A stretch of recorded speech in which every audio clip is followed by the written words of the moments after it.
Say hello to a new friend on an old road. Take a two-lane trip of memories into mysteries unknown. Come along for the ride. Jim Hinckley's America. Jim Hinckley's America.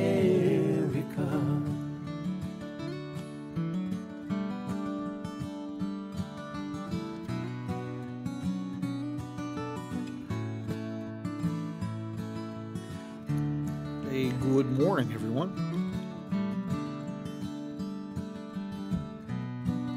Here we are just a few days before Christmas, a few days before closing out another year.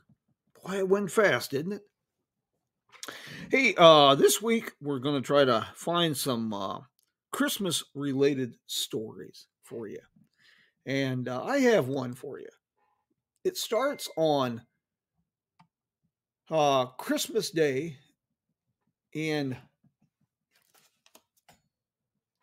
this is kind of confusing because there are several different stories. It either starts in 1873 or 1878 in Switzerland. And you might know him best as a brand name. There's actually a person behind it. The fellow's name is Louis Chevrolet. He was born in Switzerland. He was an automobile designer, a race car driver, a bicycle racer, a bicycle manufacturer. Had quite a full and interesting life. Share a little bit about Mr. Chevrolet here.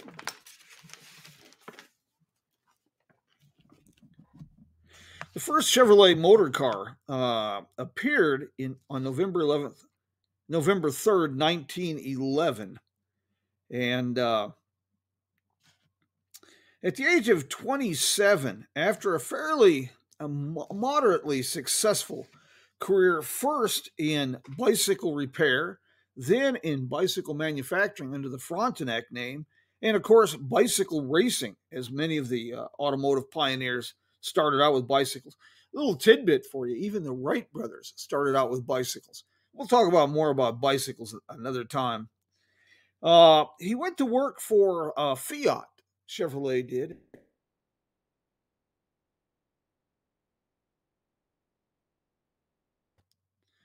And at the age of 27, Chevrolet was sent to America, first with Dion Bouton, and he had worked for them in France, and then he was working for Fiat again. He had 2 stints with that company. His first recognition in America came not as a manufacturer, but as a mechanic for the Fiat Motor Company. And then 5 years after the turn of the new century, his shining performance as a top quality mechanic led to the company offering him sponsorship as a race driver. And automobile racing, you had to have mechanical skills and absolutely be just fearless.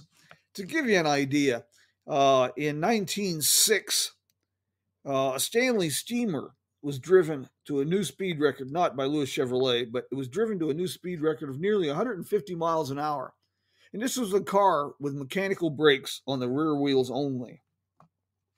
Well, Chevrolet proved to be a good mechanic and a driver.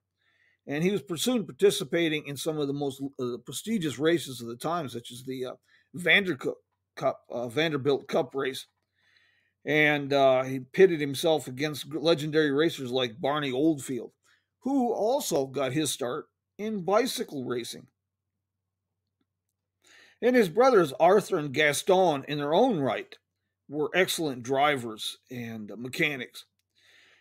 And he really came into the spotlight, if you will, with William Durant. William Durant was a swashbuckling businessman, and he was trying to find a way to put Buick on the map. He had recently acquired Buick and was going to be using that as the foundation for a company called General Motors.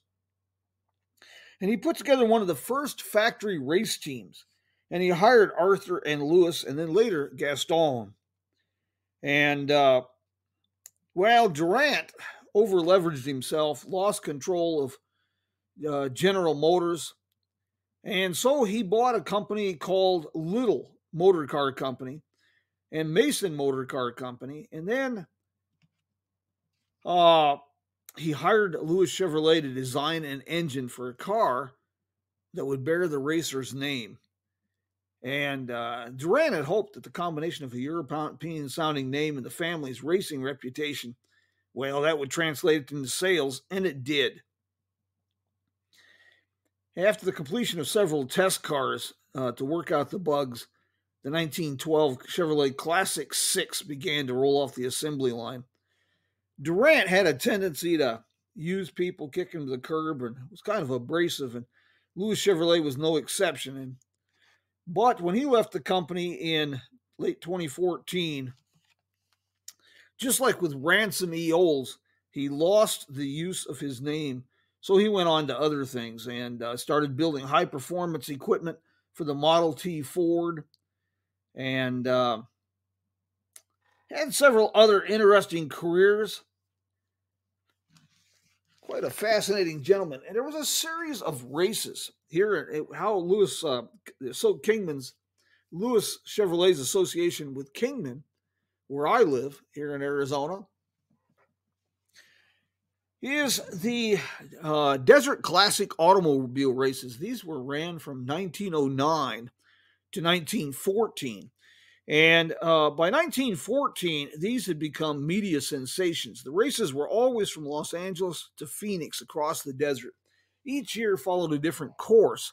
The 1914 race followed the National Old Trails Road, which would later become Route 66, from Los Angeles to Ash Fork before turning south through Prescott, down Yarnell Hill, and into Phoenix. And one of the racers in that prestigious event was none other than Louis Chevrolet.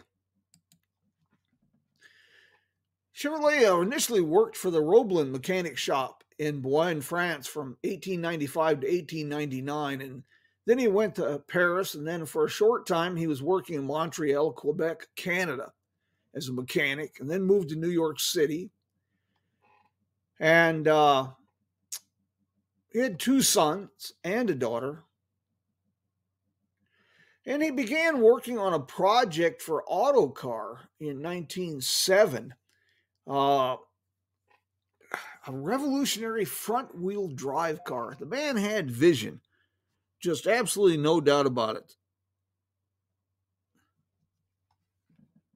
He had very little formal education, but he learned car design while working for Buick and started designing his own engine.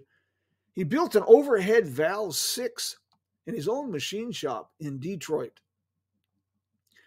And he is credited as one of the co-designers of the revolutionary at the time 1910 Buick 60 Special.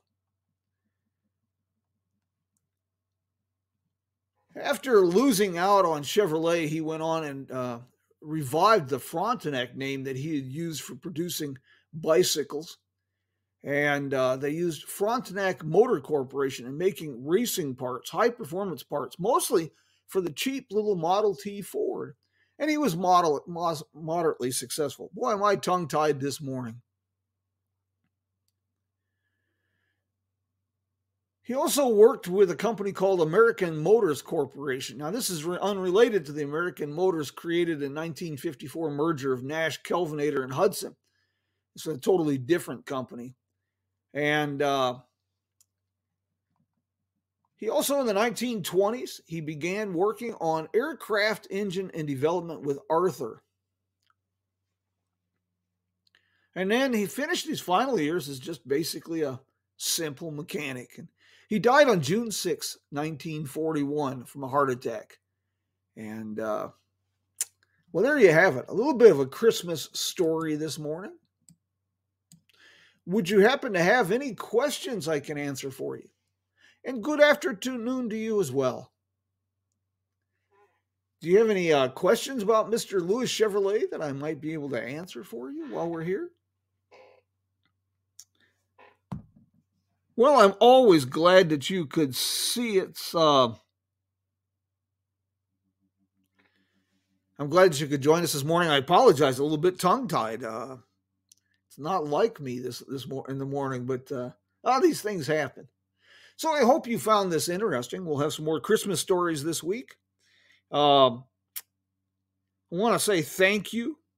The Chevrolet is an icon, and well, I have a sponsor that's kind of iconic, which is the Wagon Wheel Motel in delightful, beautiful, magical Cuba, Missouri. Dating to about 1936, this is the oldest continuously operated motel on Route 66. And I really don't think a Route 66 adventure can be considered complete without a stay at the Wagon Wheel Motel and a visit with Connie Eccles, the delightful proprietor that has lovingly given this property a new lease on life.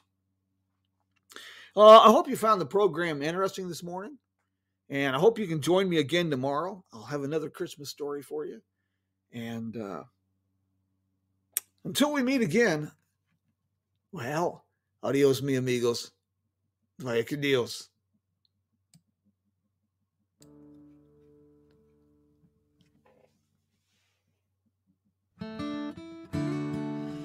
A little music from Joe and the boys of the Road Crew. Check out their music at roadcrew66.com. Say hello to a new friend on an old road.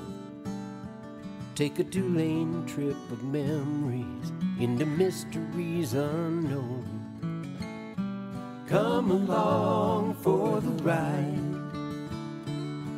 Jim Hinckley's America. Jim Hinckley's America.